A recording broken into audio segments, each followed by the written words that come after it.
Good afternoon friends. My name is Priya Sharma. I am in class 12th and today I am going to give my lecture on the topic same-sex marriage. So first of all we will discuss that what is same-sex marriage. Then this refers to the situation when a person from LGBT plus community or from same sex tries to marry together. This topic was in current news in the India because many petitions has been filled in the Supreme Court regarding this topic. They argues that same-sex marriage should be legalized by the government and it should be and there should be laws regarding the same-sex marriage in the country.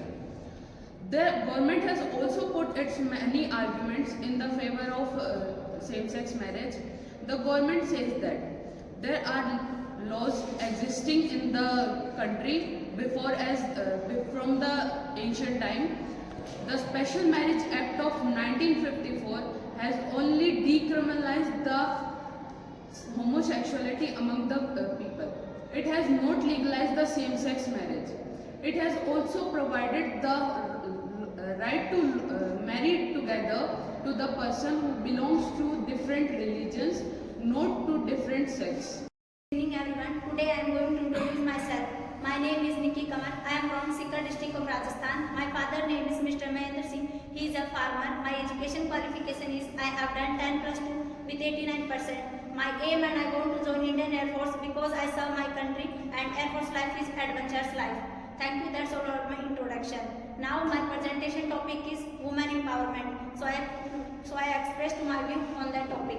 Women empowerment is empowering the women to take their own decision for their personal development as well as social development. Women empowerment simply it means uplifting the status of women in the society in the field of education, healthcare and politics. And women empowerment can never be a cause of increase in diverse rate in India. Indian follow practical pattern in the society. In 21st century, world become liberal and they give equal opportunity to the both men and women. And education is the first stage of the empowerment. And a woman says to her side, give me an education and entire educated nation. And women are doing well in the sports sector, politics sector and defense sector. And more example in the sports sector like PV Sindhu, Hima Das, Mary Kom and Hima Das deserve a great respect because they start their journey shoeless to Adidas. And female foeticide increase day by day and we follow the line Beti Bachao, Beti Padhao. Thank you, that's all about my presentation. Good evening to all of you. Today I am going to introduce myself. My name is Priya Verma. I am from Jhanjhari district of Rajasthan. My father's name is Hari Prasad Verma. He is a businessman. My education qualification is I have done 10 plus 2 from RBSC board with 94%. And now I am pursuing graduation BSc final year. My hobbies are play badminton and solve the puzzle. I want to join Indian Air Force to serve the nation and it is a job full of adventures.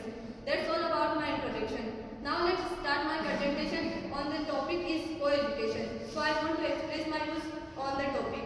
Co-education means girls and boys are learned on the same roof. As you all know that education is very helpful to grow the economy and it is one of the pillars. And education is give the freedom to our thoughts and our actions. And the mixed gender education system prepares students for the real life. And students going in the co-education schools, there are also no fear and the hesitation and no shyness in the mixed gender education system. And it is teach the student to the mutual understanding and friendly behavior among the both boys and the girls. And it is a great example of the remove the discrimination in our society. Because the children are also learn the gender equality if they are going in the co-education schools. And it is economical for the management because we are also no need to the extra buildings and extra classroom to the girls and the boys. Good evening to all of you. Today I am going to introduce myself. My name is Nikita. I am from Jhanjhari, Rajasthan. My father like Mr. Jagdish Prasad. My education qualification I have completed 12th class from RBC board with 93%. My hobby is reading newspaper and playing cricket. My aim to join Indian Air Force because it is a most respected job in our society. That's all about my introduction. Now let us start my presentation. My presentation topic is status of sports in India. So I want to express my views on this topic. Status of sports in India is a good initiative but poorly performing. Our country is lag behind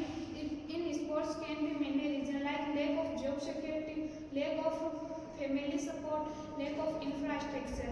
And our country is behind in the sports, good facility of the sports and coaches provide to the sports person. And China and England to promote in schools the sports areas. They can help of financial condition and they increase their GDP. And our country is the first population in the world, but hardly able to access a secure a single gold medal. Good evening to all of you. Today I am going to introduce myself. My name is Aisha. My father's name is Mr. Virendra Jakhar. He is a farmer. I have done my 10th plus 2 with 96% and now I am pursuing to BSc first year. I belong to Nimka Thana district of Rajasthan. My hobbies are singing and earning.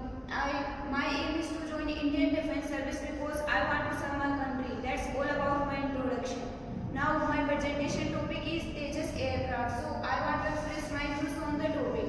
Tejas aircraft Mark 1 Alpha is India's first indigenously developed aircraft. It has been designed by India's ADA, that's Aeronautical Development Agency.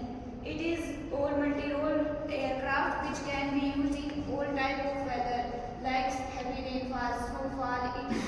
And it is the smallest and lightest in its own class. Its first version has been introduced in India in 2000. Jai to all of you. Today I am going to introduce myself. My name is Komal Parikh and I am from Churu district of Rajasthan and my father name is Mr. Sitaram Parikh. My education qualification is I have done 10 plus 2 with the 91 percentage with RBC board and now I am pursuing for the Bachelor of Science 3rd year. And my hobbies are the dancing and the gardening.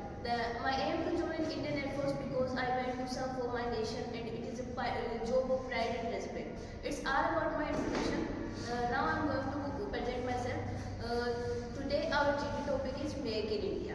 The Make in India program is launched in the 2014 to transform India into a manufacturing hub. Our Honorable Prime Minister launched the Make in India campaign from the Red Fort of India. The Make in India campaign is a national level campaign to transform India into a manufacturing hub. And Today my presentation topic is the present education system in India. So I want to share my views with all of you. A major shift in the education system can be observed since the pre and past British rule till today in India. Initially, the children were educated in Gurukuls, which later on modified and the current education system of India was introduced. After the India became independent, the constitution committed 6 fundamental rights, out of which one was the right to education. However, there are several drawbacks and loopholes in this system, which if curbed can work for the overall improvement of our country.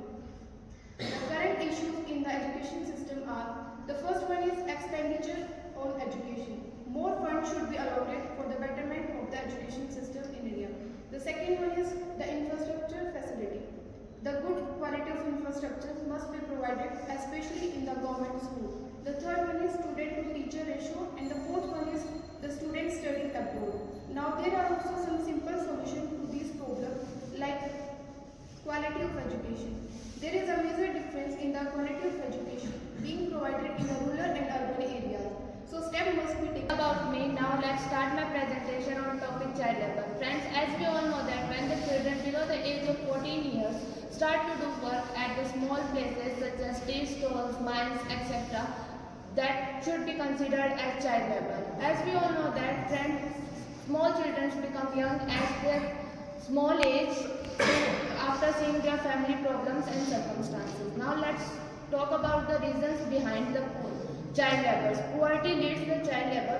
Poor family with large number can make their children to do work instead of studying to build their income. And these children also suffer from child harassment and child abusement.